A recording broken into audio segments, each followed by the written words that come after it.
একদম সহজ ও ঝামেলাহীনভাবে তৈরি করুন চিকেন বিরিয়ানি। এই বিরিয়ানি খেতে এতটাই মজা হয় যে দোকানের বিরিয়ানিকেও হার মানাবে। তো চলুন ঝটপট দেখে আসি ব্রয়লার মুরগি দিয়ে আর ঘরোয়া মশলায় কিভাবে চিকেন বিরিয়ানি বানাতে হয়। নমস্কার সবাইকে, আজকে নিয়ে এসেছি ঘরোয়া মশলায় কিভাবে চিকেন বিরিয়ানি রান্না করবে। ঘরোয়া পদ্ধতিতে একটি বিরিয়ানি মশলা রেডি করে নিব।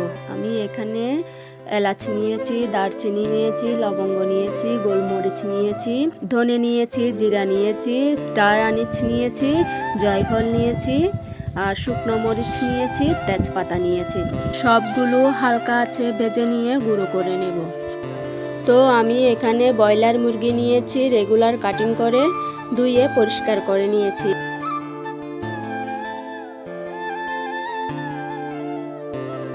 এখন লবণ, হলুদ, মরিচ মাখিয়ে কিছুক্ষণের জন্য ম্যারিনেট করে রেখে দিব, যেন চিকেনের ভিতর মরিচ মশলা ঢুকে।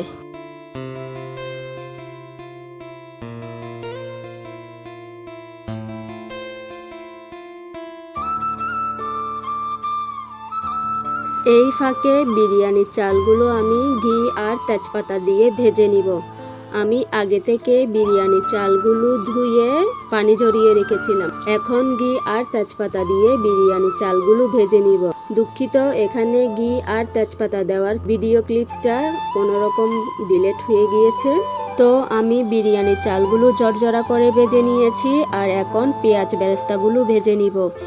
মনে রাখতে হবে, পেঁয়াজ বেরেস্তা করার সময় চুলার হিট প্রথমে হাই দিতে হবে, এরপরে আস্তে আস্তে ব্রাউন কালার হয়ে আসলেই চুলার হিট লো করে দিতে হবে, না হয় পেঁয়াজ পুড়ে কালো হয়ে যাবে। তারপর বিরিয়ানির জন্য আলুগুলো লাল লাল করে ভেজে নেব। আমি আলুর মধ্যে লবণ, মরিচ, হলুদ মাখিয়ে ভেজে নিচ্ছি। মরিচ দেওয়ার কারণ হলো আলুগুলো দেখতে লাল লাল লাগবে, বিরিয়ানিতে সুন্দর দেখাবে।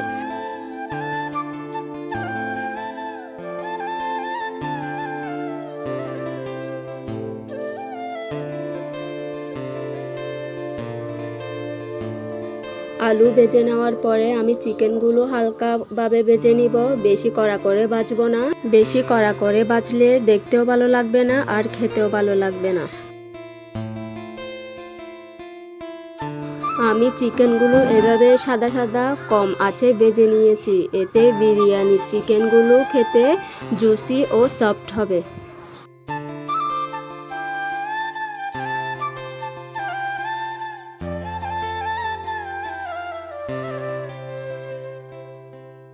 আমি এখানে আর এক্সট্রা কোনো তেল দিচ্ছি না। চিকেন ভাজা তেলের মধ্যে আমি পেঁয়াজ, রসুন, আদা পেস্টগুলো দিয়ে ভালো করে ভেজে নিব।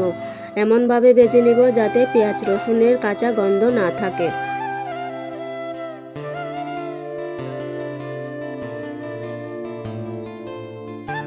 পেঁয়াজ রসুনের কাঁচা গন্ধ চলে গেলে আমি দিয়ে দিব মরিচ, মশলা, হলুদ ও লবণ।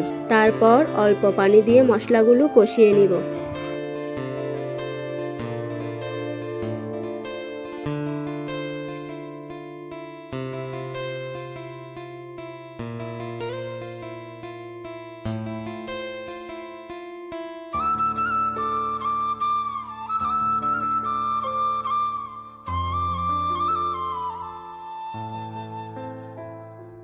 তারপর দিয়ে দিব টক দই। আমি আগে থেকে টক দই ফেটিয়ে রেখেছিলাম আর এখন দিয়ে কষিয়ে নিব। চুলার আঁচ মিডিয়ামে থাকবে, বেশি দিলে টক দই ছানা পাকিয়ে যাবে।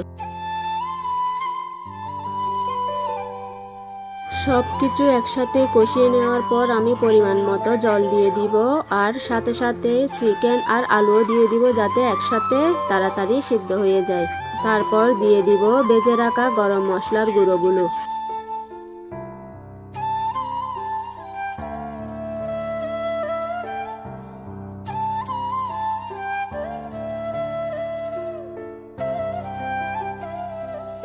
তারপর 10 মিনিট ঢাকা দিয়ে রান্না করে নিব চিকেন আর আলু সিদ্ধ হওয়ার জন্য।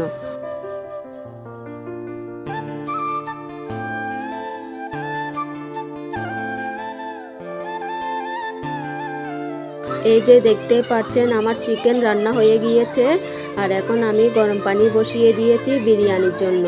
আমি প্রথমে লবণ আর তেল দিয়ে দিয়েছি এবং ঢাকা দিয়ে পানিগুলো ফুটিয়ে নিয়েছি। আর এখন দিয়ে দিচ্ছি বিরিয়ানির চাল। 15 মিনিটের মতো রান্না করব।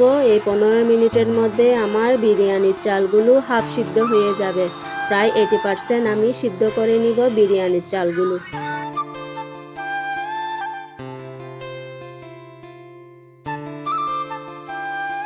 এই যে আমি চালগুলো 80% সিদ্ধ করে নিয়েছি। এখন পানি ঝরিয়ে দম বিরিয়ানি বসিয়ে দিব। আমি প্রথমে রান্না করা মাংসগুলো দিয়ে দিয়েছি, তার উপরে ভাত দিয়েছি। বেশি লেয়ার করব না, কারণ এখানে অল্প ভাত। আমি হাফ কেজি পরিমাণের চাল রান্না করেছি। আমি হাফ কেজি পরিমাণে বিরিয়ানির চাল রান্না করেছি। এখন উপর থেকে পেঁয়াজ বেরেস্তা দিয়ে দিব আর চামচে করে ঘি গরম করে দিয়ে দিব। কিছু কাঁচামরিচ দিয়ে আমি দমে বিরিয়ানি বসিয়ে দিব প্রায় 30 মিনিটের মতো। এই ঢাকনার মধ্যে থাকা ছিদ্রটি আমি কাগজ দিয়ে আটকিয়ে দিয়েছি, যাতে কোনো রকমের বাতাস ঢুকতে না পারে। বাতাস ঢুকে গেলে আর দমে বিরিয়ানি হবে না বা ভাত সিদ্ধ হবে না, তাই আমি কাগজ দিয়ে ছিদ্রটি আটকিয়ে দিয়েছি। তো আমার ভিডিও যদি আপনাদের ভালো লেগে থাকে, অবশ্যই বন্ধুদের সাথে শেয়ার করবেন এবং আমার পাশে থাকবেন।